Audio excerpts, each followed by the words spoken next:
Hello everyone, my name is Alex and I'm from the CurrentWare tech support team. Today, I'm going to be showing you how to input your license keys into your CurrentWare server.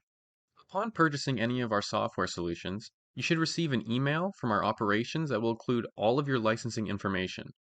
Once receiving this email, please take note of your organization name, number of licenses, duration, as well as version number, as these will come in handy later on in the process. Once within the web console, we're going to want to add our license key information. To do this, go to the bottom left and select Settings, then go to Licensing, and from here, you're going to want to add in all of your license key information. So start with the organization name. Remember, this is case sensitive.